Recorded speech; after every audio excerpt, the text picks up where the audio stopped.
हाँ चलिए, तो हमने मैग्नेटिक फील्ड देखा। जब हमने मैग्नेटिक फील्ड स्टार्ट किया था तो हमने चीजों को समझना मैग्नेटिक फोर्स से ही स्टार्ट किया था। याद करो, है ना। और मैंने उस टाइम पे बोला था कि मैग्नेटिक फील्ड का दो पार्ट है, एक तो मैग्नेटिक फील्ड का कैलकुलेशन है, फिर हम मैग्नेटिक फोर्स के बारे में पढ़ेंगे। तो मैग्नेटिक फील्ड हमारा कंप्लीट हो चुका है, अब हम क्या पढ़ेंगे, मैग्नेटिक फोर्स के बारे में, है ना। इसके बारे में पढ़ेंगे, मैग्नेटिक फोर्स के बारे में, है ना। तो चलिए देखते हैं मैग्नेटिक फोर्स।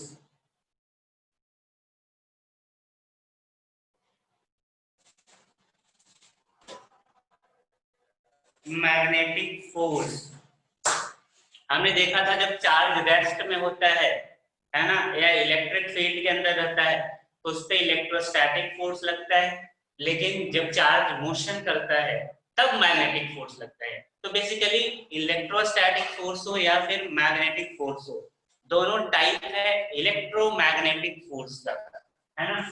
दोनों किसका टाइप है, इलेक्ट्रोमैग्नेटिक फोर्स का। बेसिकली ये इलेक्ट्रोमैग्नेटिक फोर्स है जिसका दो पार्ट है, एक इलेक्ट्रिक फोर्स है, दूसरा मैग्नेटिक फोर्स।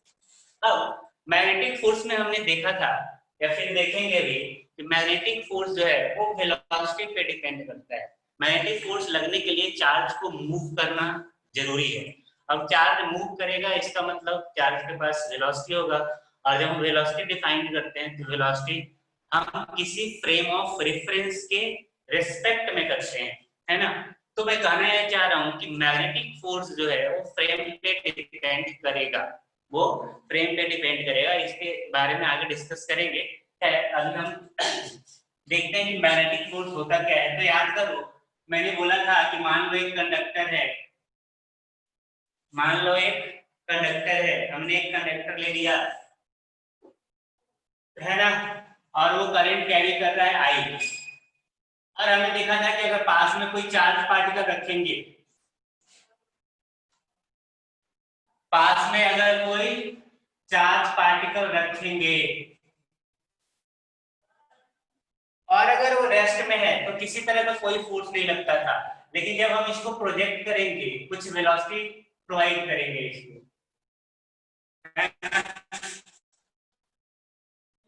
तो इस चार्ज पे एक फोर्स लगता है ना, जिनको हमने मैग्नेटिक फोर्स बोला था, जिनको हमने मैग्नेटिक फोर्स बोला था।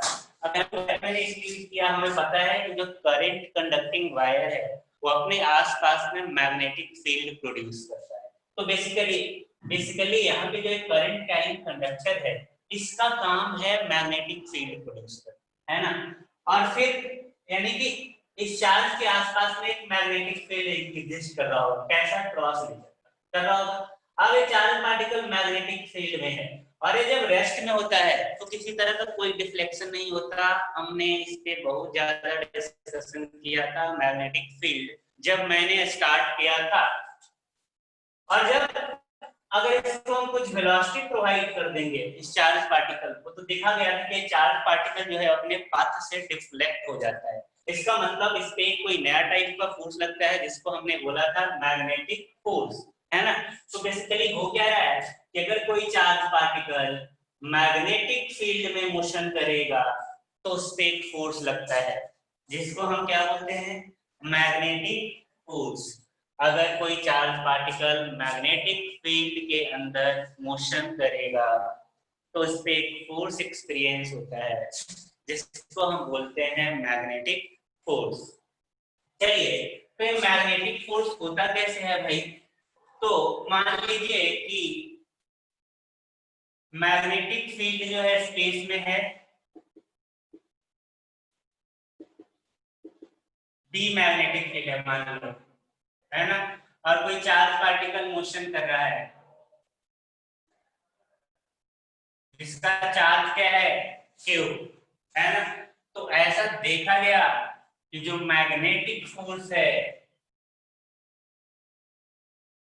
जो मैग्नेटिक फोर्स है जिसको हमने एफ भी बोला है,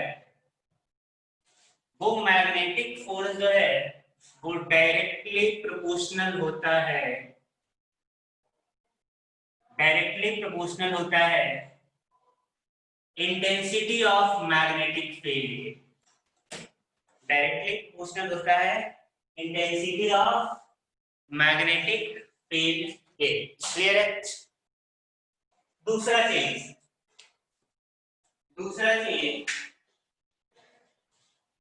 और डायरेक्टली प्रोपोर्शनल होता है मैग्नीट्यूड ऑफ चार्ज के, है ना।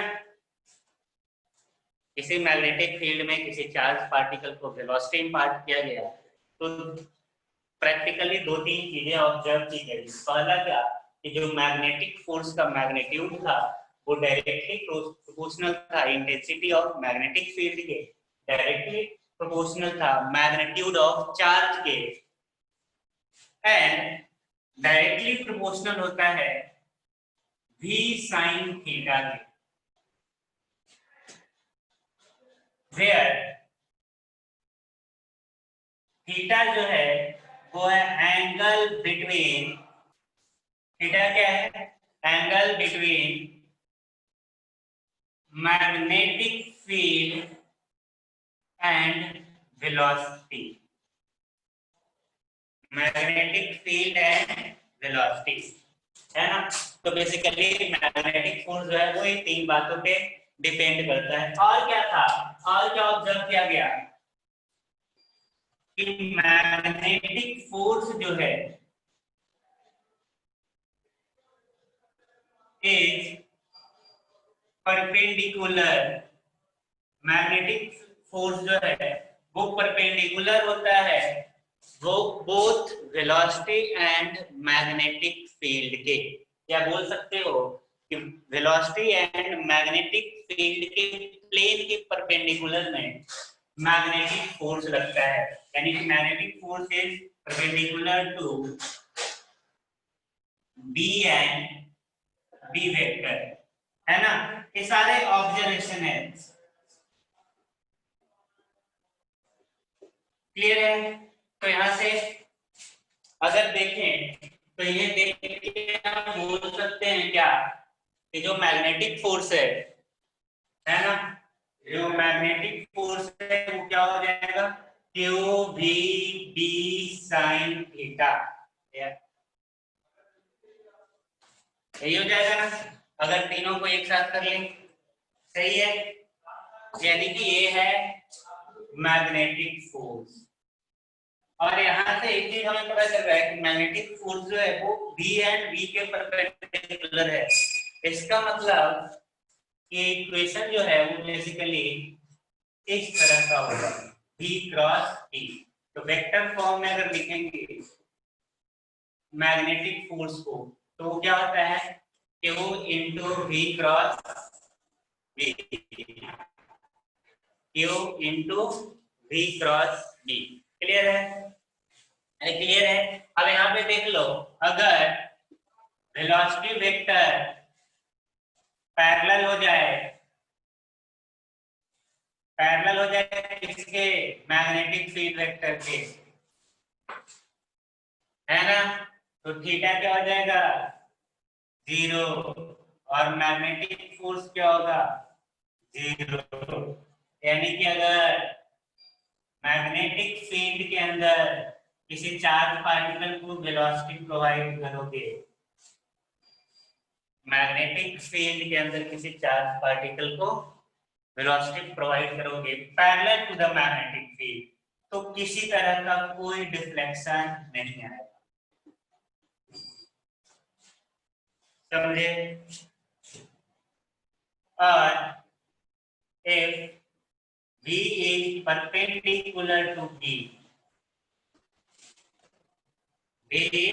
perpendicular to B, तब जो फोर्स लगेगा मैग्नेटिक फोर्स वो हो जाएगा QVT, है ना। इसका मतलब क्या हुआ? थीटा जो है वो 90 डिग्री है, तो साइन 90 क्या हो जाएगा? 1। बोलिए, कोई दिक्कत है इसमें?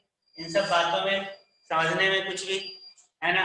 तो ऑब्जर्वेशन है वो क्या होता है कि जो मैग्नेटिक फोर्स है वो बेसिकली होता है क्यू वी क्रॉस बी, है ना। फाइनल जो कंक्लूजन हमें मिला वो ये मिला। अब जब मैग्नेटिक फील्ड और वेलोसिटी वेक्टर पैरेलल होंगे तो किसी तरह का कोई मैग्नेटिक फोर्स नहीं लगेगा। अगर परपेंडिकुलर होंगे तो क्यू वी बी लगेगा। और इस फोर्स का जो डायरेक्शन होगा हमने पहले लिखा है, जो मैग्नेटिक फोर्स है वो हमेशा वेलोसिटी एंड मैग्नेटिक फील्ड के प्लेन के परपेंडिकुलर होता है ना, के प्लेन के परपेंडिकुलर होता है। क्लियर है? कहीं कोई दिक्कत है इसमें?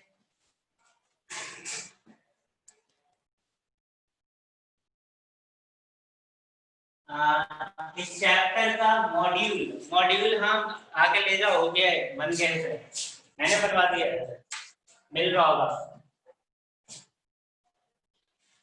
ठीक है, यहाँ तक कोई दिक्कत नहीं, आगे चलो।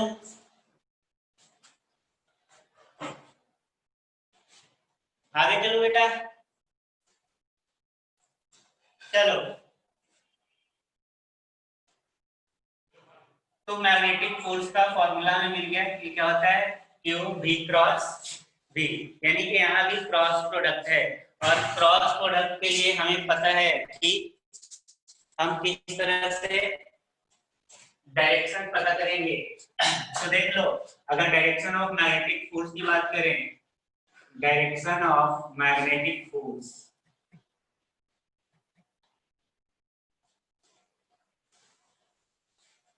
डायरेक्शन ऑफ मैग्नेटिक फोर्स, तो चलिए इसके लिए भी क्या यूज करते हैं, वही राइट हैंड थंब रूल।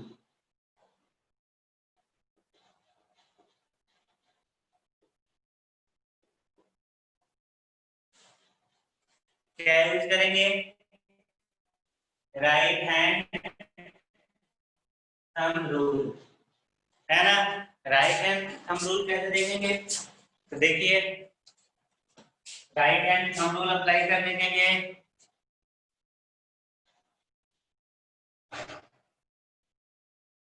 ये है चार्ज।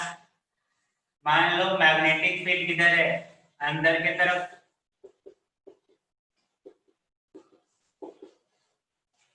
है ना। चार्ज जो है ऊपर की तरफ मोशन कर रहा है।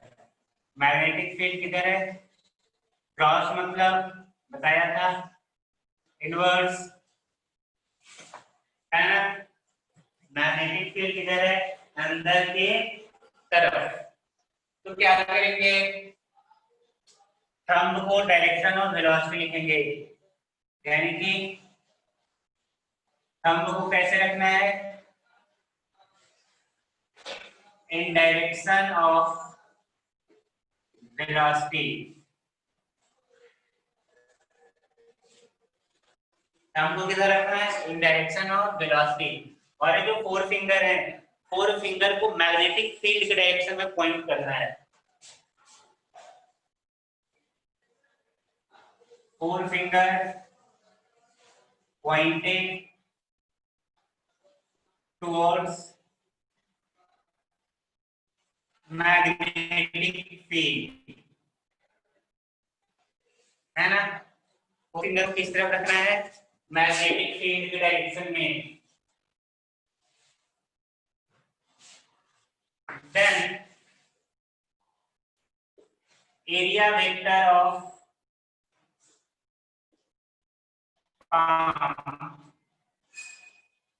gives direction of magnetic force, magnetic force, एक मैग्नेटिक फील्ड लिखा हुआ है,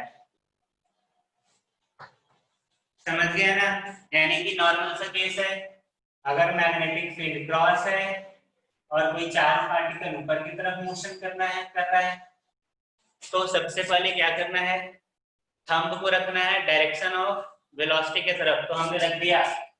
और ये जो फोर फिंगर है उसको उस तरफ पॉइंट करना है जिस तरफ मैग्नेटिक फील्ड का डायरेक्शन है। तो मैग्नेटिक फील्ड का डायरेक्शन किधर है, अंदर है ना, देखो क्रॉस लिखा है ना मैंने, इसका मतलब क्या है, इनवर्स। तो ये जो पाम है, पाम किधर आ रहा है, इस डायरेक्शन में आ रहा है ना, यानी कि मैग्नेटिक फोर्स का डायरेक्शन ए होगा, है ना। ये किसके लिए है? पॉजिटिव चार्ज के लिए, सही है। अगर यही नेगेटिव चार्ज होता, अगर सारे कंडीशन सेम है मान लो, है ना, और एक नेगेटिव चार्ज है, तो फोर्स का डायरेक्शन अपोजिट हो जाएगा। आपको कुछ नहीं करना है, आपको हमको डायरेक्शन ऑफ वेलोसिटी की तरफ रखना है, इसको पॉइंट करना है मैग्नेटिक फील्ड के डायरेक्शन में, है ना। तो पाम जो है मैग्नेटिक फोर्स का डायरेक्शन होता है। उसके बाद देख लेना पॉजिटिव है या नेगेटिव है। पॉजिटिव है तो ठीक है, वही डायरेक्शन होगा, नेगेटिव है तो उल्टा कर देना। समझ गए? तो कुछ नया नहीं है इसमें। बोर्ड क्लियर नहीं है मतलब ब्लर हो रहा है क्या?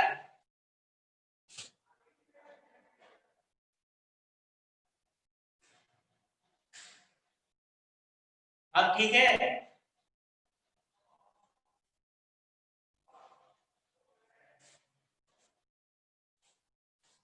हाँ, तो ये डायरेक्शन हो गया। डायरेक्शन ऑफ मैग्नेटिक फील्ड समझ में आया क्या? अगर नहीं आया तो बोलो, फिर से मैं बता दूंगा। Direction of magnetic force clear हुआ।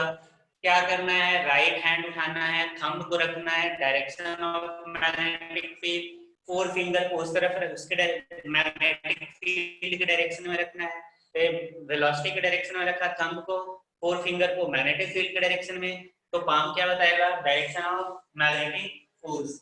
क्लियर है ना? हाँ, तो चलिए ये हो गया, तो अब आगे की तरफ चलते हैं।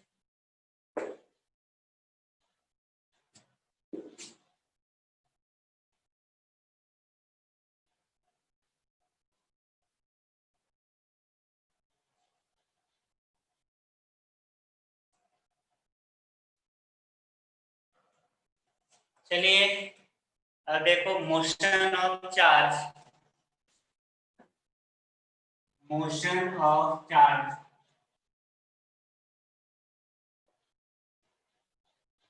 in uniform magnetic field, motion of charge in uniform magnetic field, है ना। चलिए देखिए, मान लेते हैं मैग्नेटिक फील्ड है क्रॉस नेचर का, है ना।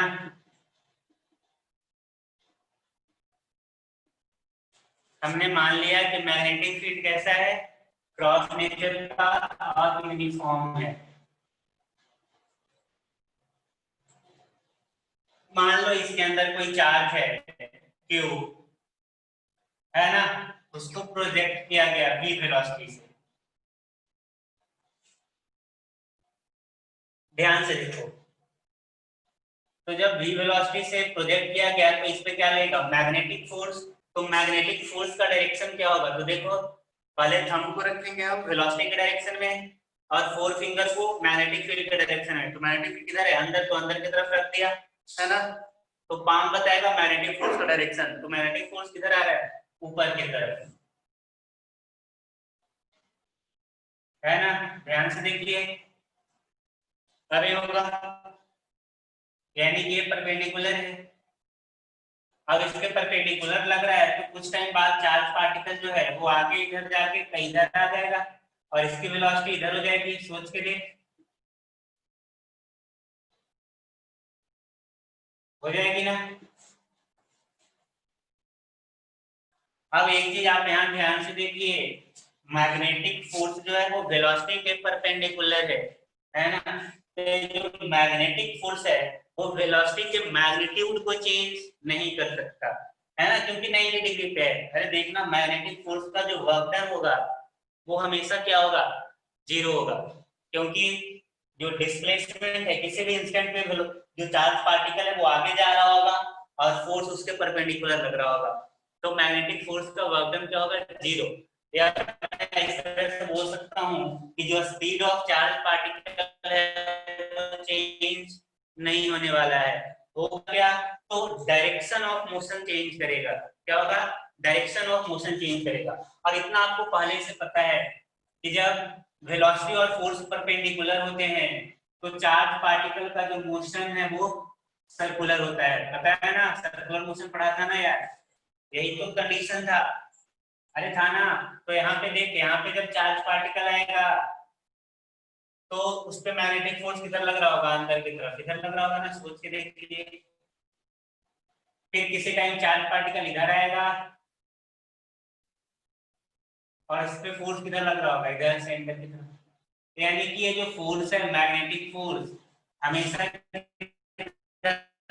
रहा है सेंटर की तरफ, लग रहा है ना, ध्यान से देखो।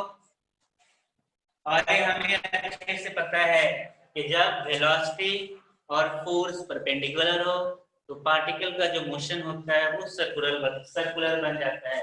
यहाँ पे वेलोसिटी और फोर्स हमेशा परपेंडिकुलर होंगे होंगे ना, यानी कि हमें पता है कि चार्ज पार्टिकल जो है वो मैग्नेटिक फील्ड के अंदर सर्कुलर मोशन करने वाला है ना, अरे करने वाला है। हाँ, तो ये जो मैग्नेटिक फोर्स है वही क्या बन जाएगा इसके लिए, सेंट्रीपिटल फोर्स वही बनेगा ना। हाँ, तो ये है velocity of charge particle and magnetic force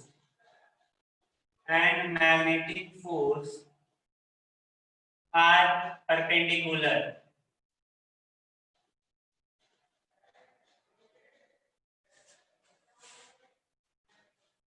यहाँ पे क्या है, velocity of charge particle and magnetic force जो है वो परपेंडिकुलर है। इसका मतलब that is particle moves on circular path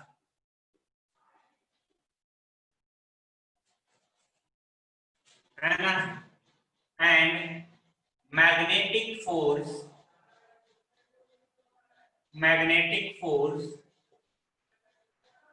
works as centripetal force. यही होगा, सही बोल रहा हूं। यहाँ पे जो मैग्नेटिक फोर्स का बिहेवियर होगा वो सेंट्रीपिटल फोर्स की तरह होगा।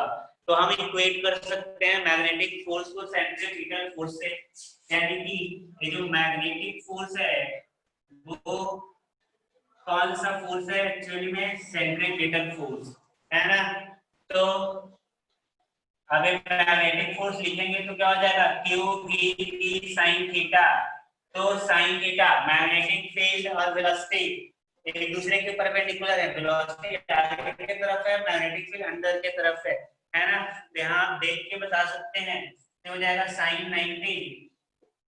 सेंट्रीपिटल फोर्स क्या होता है बेटा, एमबीएस के, पता नहीं, मान लिया ये जो सर्कल डिस्क्राइब कर रहा है उसका रेडियस क्या है आर, अज्यूम कर लिया, तो सेंट्रीपिटल फोर्स क्या हो जाएगा, MBS square by R, small R ले लो, है ना। तो यहां से आप लिख सकते हो आर हो जाएगा ए, यहां से बी कट गया, M B upon Q B, R क्या हो जाएगा, M B upon Q B. यानी कि आर अगर ध्यान से देखें आप तो ये है T upon Q B. T क्या है जी, तो पी है बेटा, ध्यान से देखिए, पी है linear momentum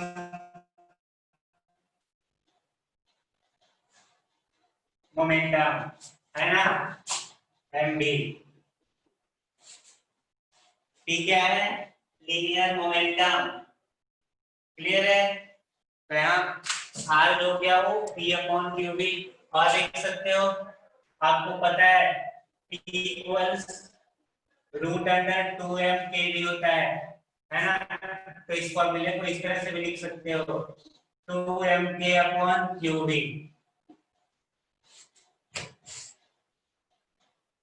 2mk upon qd। वहां से दिख नहीं रहा है ना, वहां पे लाइट पड़ रहा है, नीचे लिख दे रहा हूं। आर और क्या हो सकता है, root under 2mk upon qd। के क्या है बेटा, के है काइनेटिक एनर्जी,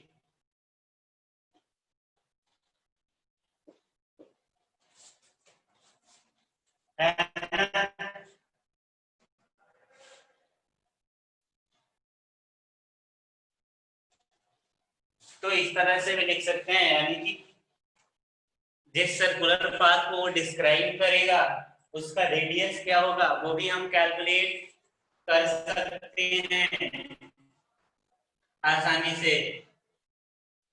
बोलो, कोई दिक्कत,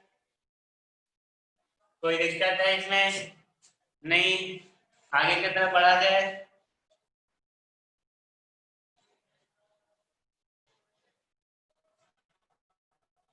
आगे की तरफ चलो।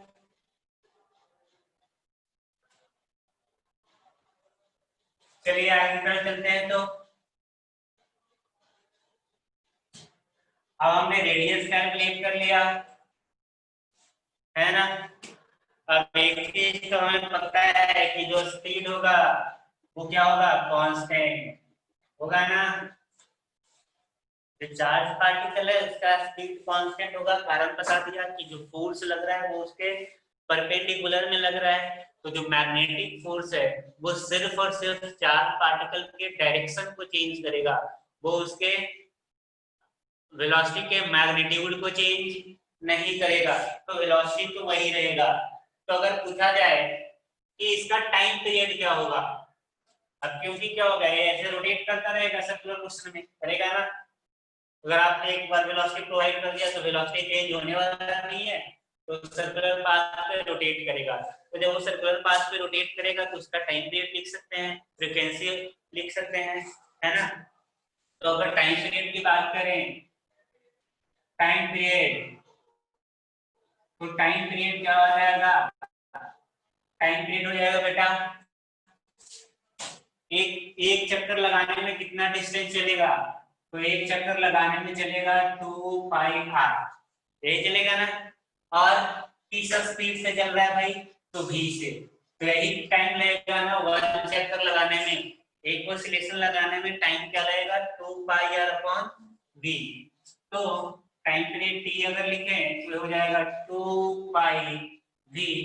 r अभी हमने निकाला है, आर आया था mv upon qv, mv upon qv। देखिए तो टाइम पीरियड क्या आया, 2πm अपॉन qd।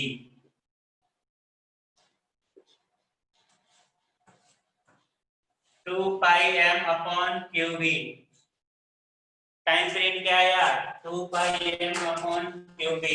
अगर यहाँ ध्यान से देखेंगे तो जो टाइम पीरियड है, टाइम पीरियड में इस वेलोसिटी का कोई रोल ही नहीं है। देखना यार, वेलोसिटी आया ही नहीं, यानी कि स्पीड कितना भी रखो एक चक्कर लगाने में फर्क नहीं पड़ेगा।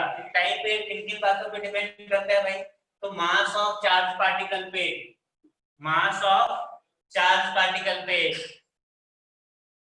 चार्ज मैग्नीट्यूड ऑफ चार्ज पे और मैग्नेटिक फील्ड पे। वेलोसिटी क्या है उस पे टाइम पीरियड डिपेंड नहीं करता है ना। तो टाइम पीरियड क्या हो गया, 2πm अपॉन qv। फ्रीक्वेंसी लिखोगे तो यही उल्टा हो जाएगा, qv अपॉन 2πm, है ना। और अगर एंगुलर फ्रीक्वेंसी लिखना चाहते हैं आप तो टाइम पीरियड को लिख सकते हैं 2π अपॉन ओमेगा।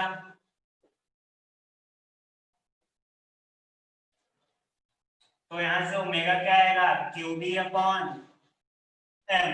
तो यह है एंगुलर फ्रीक्वेंसी, एंगुलर फ्रीक्वेंसी क्या हो जाएगा, Q into B upon M, है ना। इसको लीनियर फ्रीक्वेंसी बोलो या फ्रीक्वेंसी बोल दो, ये है एंगुलर फ्रीक्वेंसी,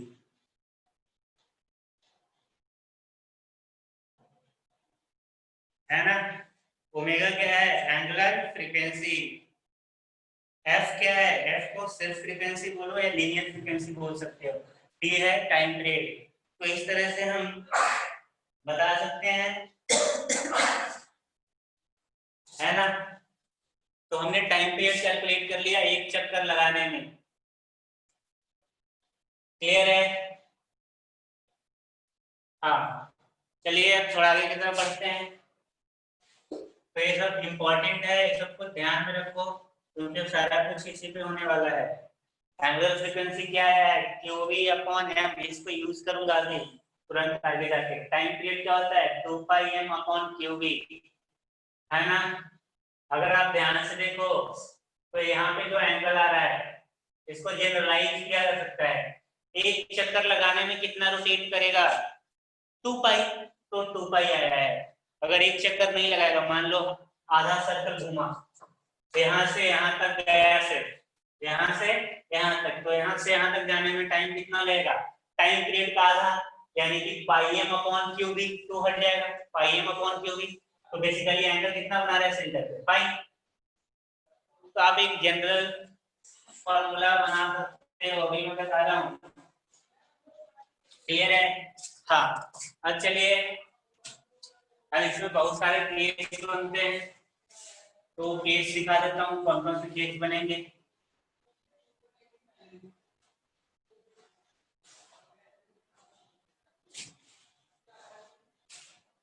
आज डीपीपी भेजूंगा, डीपीपी सॉल्व करना।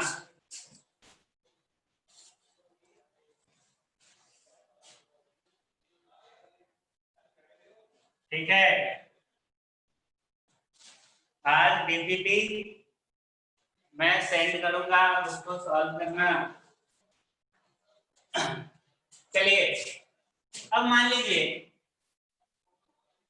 इस रीजन में मैग्नेटिक फील्ड है ना, इस रीजन में मैग्नेटिक फील्ड है,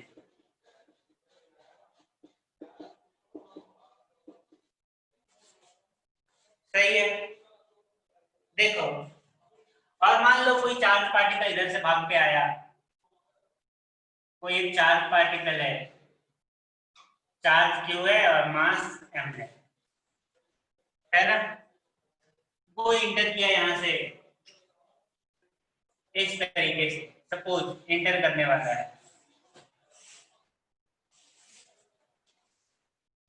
है ना। तो क्या होगा, अब देखिए, इधर इस साइड में मैग्नेटिक फील्ड नहीं है, इस साइड में मैग्नेटिक फील्ड है। ये मैंने जो लाइन ड्रॉ किया है, इसके राइट साइड में मैग्नेटिक फील्ड है बी यूनिफॉर्म, और लेफ्ट साइड में कोई मैग्नेटिक फील्ड नहीं है। तो चार्ज पार्टिकल इधर को स्ट्रेट लाइन मोशन करेगा, लेकिन जैसे यहाँ पे इंटर करेगा, सोच के देखो, है ना, जैसे ही इंटर किया, है ना, इसकी वेलोसिटी है v, तो इस पे मैग्नेटिक फोर्स लगेगा किधर भाई, तो ऊपर की तरफ, क्लियर है, सही है ना। यानी कि एक चीज पता हो गया, अब हमें पता है कि जो फोर्स मैग्नेटिक फोर्स है वो सेंट्रीपिटल फोर्स था, यानी कि ये सेंटर की तरफ लग रहा हो, यानी कि जो भी सर्कुलर पाथ बनने वाला है उसका सेंटर इसी लाइन पे कहीं पे है ना। तो क्या होगा, ये आगे जाके इस तरह से घूमेगा और फिर वापस बाहर आ जाएगा, आएगा ना बेटा, देख, मतलब ये सेमी सर्कल बनाएगा, इसका सेंटर पे इधर मान ले, आएगा कि नहीं बोलो, सही बोल रहा हूँ, अरे आएगा ना, बोल भाई, आएगा। हाँ, अब आपसे पूछेगा किस टाइम कितना स्पेंड किया चार्ज पार्टिकल मैग्नेटिक फील्ड पे, है ना। तो time spend by charge particle in magnetic field, in magnetic field कितना हो जाएगा, टी। टी हो जाएगा T upon two, half of time period, है ना। और बोले तो पाई एम अपॉन क्यू बी, यही आएगा ना। अरे सही बोल रहा हूँ क्या। और ये एंगल कितना बनेगा, पाई। तो आप ध्यान से देखिए, यही एंगल तो यहाँ आ रहा है, आ रहा है ना। अरे ऐसे भी तू देखेगा तो ये जो भी थीटा है, मान ली थीटा है और इसका एंगल रेस्पेक्ट टू ओमेगा है, तो थीटा इक्वल्स क्या होगा, ओमेगा इनटू टी, यही होगा ना।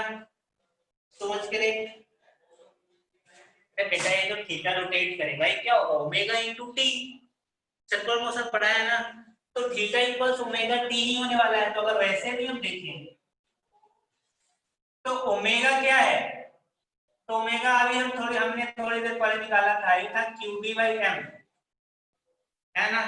और इनटू टी, और एंगल सेमी सेमी सर्कल बनाएगा तो कितना रोटेट करेगा, पाई। तो यहां से टी क्या आ गया, पाई एम अपॉन क्यू बी, है ना। तो वैसे भी बता सकते हैं, ऐसे भी नॉर्मली बता सकते हैं, बता सकते हैं ना यार। बोलो बोलो, बता सकते हैं कि नहीं, है ना। अरे बता सकते हैं ना, बोलो।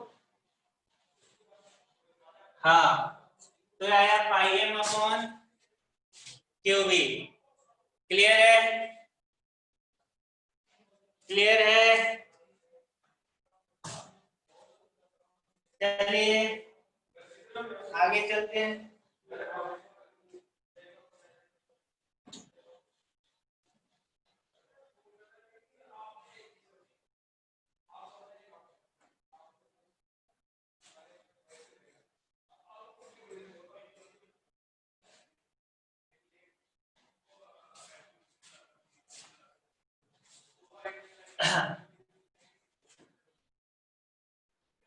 चलो इस बार तुम करके बताना।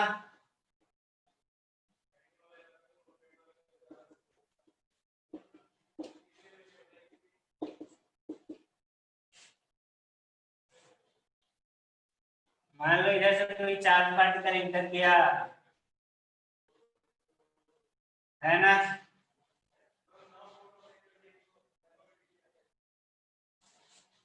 इस तरीके से,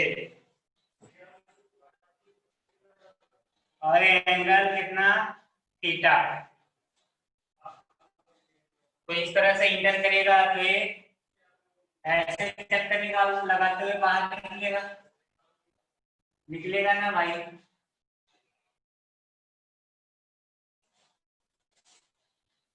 बोलो, अगर ऐसे इंटर रहेगा तो ऐसे चक्कर लगा के बाहर निकल जाएगा,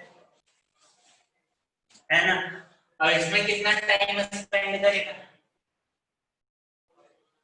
तो कर सकते हो क्या, थोड़ा सा लगाओ ज्योमेट्री वगैरह। तो ज्योमेट्री लगा के बताओ क्या आएगा, कितना टाइम लगाएगा। तो बेसिकली आपको तो कुछ करना नहीं है, करना क्या है, सेंटर पे कितना एंगल बन रहा है बस हमें पता कर लेना है, क्योंकि सेंटर वाला एंगल से ही सब कुछ हम लिख सकते हैं। बोलिए।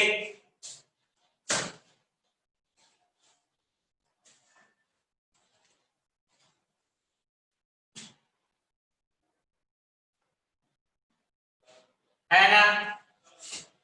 इसका सेंटर किधर आएगा, तो देखो बेटा, चार्ज पार्टिकल यहां से इंटर कर रहा है तो इसके नॉर्मल मैग्नेटिक फोर्स लगा होगा, लगा होगा ना, देख।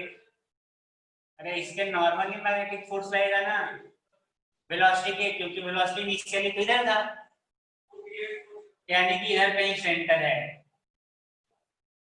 सही है।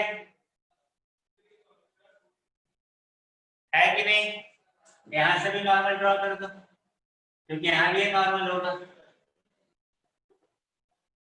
ये सेंटर। अब मुझे ये वाला एंगल चाहिए। अगर ये एंगल पता चल जाएगा तो हम टाइम लिख सकते हैं कितना टाइम तक मैग्नेटिक फील्ड में रहता है। तो ध्यान से कि ए है थीटा और ये एंगल टोटल 90 रहा होगा, तो हो गया 90 minus theta, theta 90 minus theta और ये हो गया थीटा। और इसी तरह से इधर भी ये क्या होगा, इधर भी अगर देखोगे तो ये भी क्या आ जाएगा थीटा, आएगा ना? अरे थीटा 90 माइनस थीटा थीटा, यानी कि ये वाला जो एंगल हो गया वो हो गया पाई माइनस 2 थीटा सेंटर पे, क्योंकि इस ट्रायंगल में टोटल एंगल कितने होंगे पाई, तो एंगल क्या हो गया पाई माइनस 2 थीटा, यही है ना? अब खत्म हो गया, आप टाइम को लिख नहीं सकते हो आप। टाइम क्या हो जाएगा pi minus 2 theta M upon Q V, यही होगा ना यार?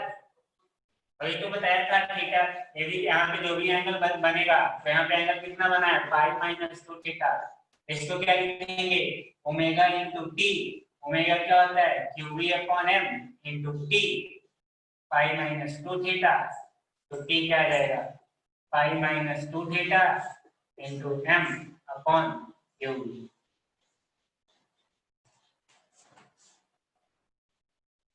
समझ में आया?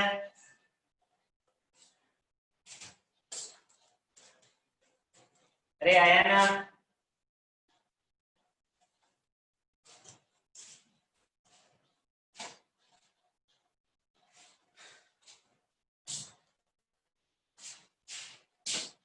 तो जो भी आर्क होगा जितना सेंटर पे एंगल सबटेंड करेगा उससे हम टाइम बता सकते हैं कि वो कितना टाइम मैग्नेटिक फील्ड के अंदर मोशन किया है। क्लियर है? क्लियर है ना? बोलिए। चलिए आगे देखते हैं।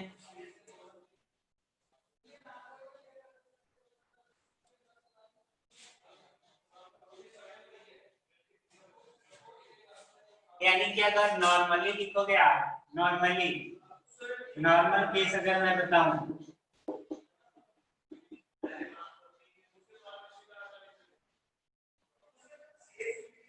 फिर जो भी है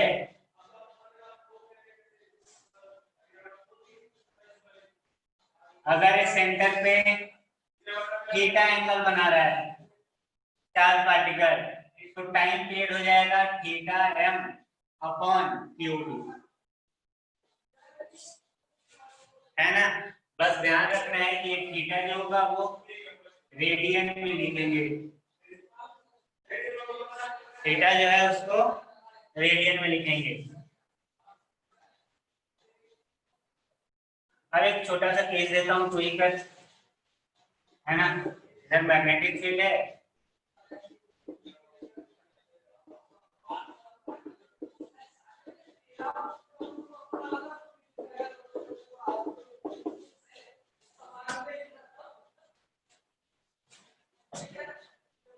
मान लो ऐसे चार्ज पार्टिकल गया, ये एंगल थीटा है,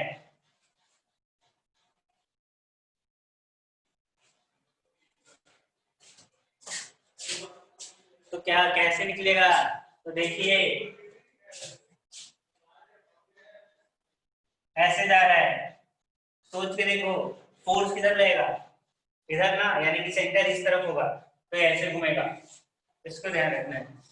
वेलोसिटी की डायरेक्शन में रखा, मैग्नेटिक फील्ड पे फोर्स इधर लगने वाला है, यानी कि सेंटर, इस पे मैग्नेटिक फोर्स किधर लगने वाला है इंटर करते ही इस डायरेक्शन में, यानी कि इस लाइन पे कहीं होगा सेंटर, तो ऐसे जाने वाला है।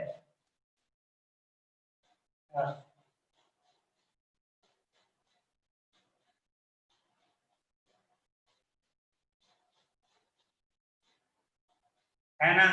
इधर होगा सेंटर,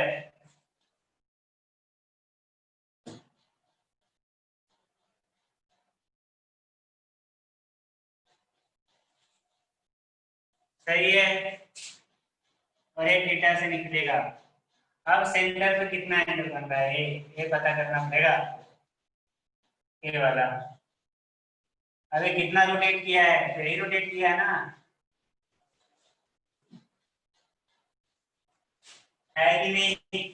फिर पता किया जा सकता है, ध्यान से देखिए, ये थीटा है, फिर 90 माइनस थीटा होगा, और ये थीटा होगा, ये भी थीटा होगा, है ना? तो ये हो जाएगा पाई माइनस 2 थीटा, ये हो जाएगा पाई प्लस 2 थीटा।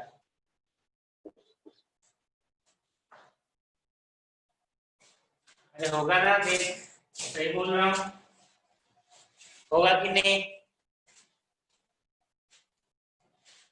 अरे बेटा सही बोल रहा हूँ ना, एक थीटा हुआ, एक थीटा हुआ, ये एंगल कितना हो जाएगा अंदर वाला, पाई माइनस थीटा, और टोटल कितना है 2 पाई, तो 2 पाई माइनस 2 थीटा, क्या बचेगा पाई प्लस 2 थीटा। सही बोल रहा हूँ? यानी कि अब टाइम लिखने के लिए तो कुछ करना ही नहीं है, जो भी सेंटर पे एंगल बनता है, सेंटर पे कितना एंगल बनाया, pi plus 2 theta into M upon Q B. बस आपको देखना है कि वो कितना एंगुलर डिस्प्लेसमेंट किया है। एंगुलर डिस्प्लेसमेंट अगर आप पता कर लोगे तो टाइम आप सीधे लिख दोगे। क्लियर है ना?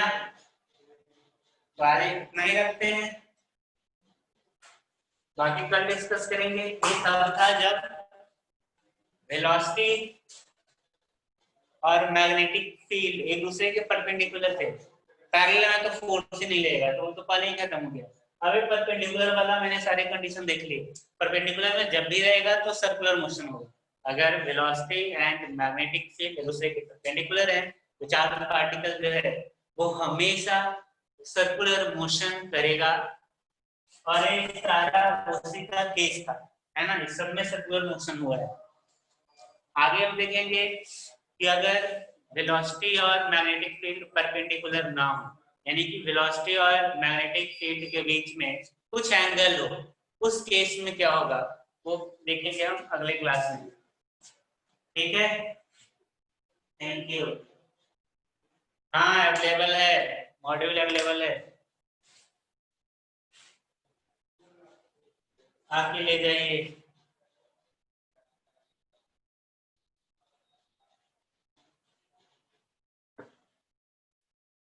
Thank you.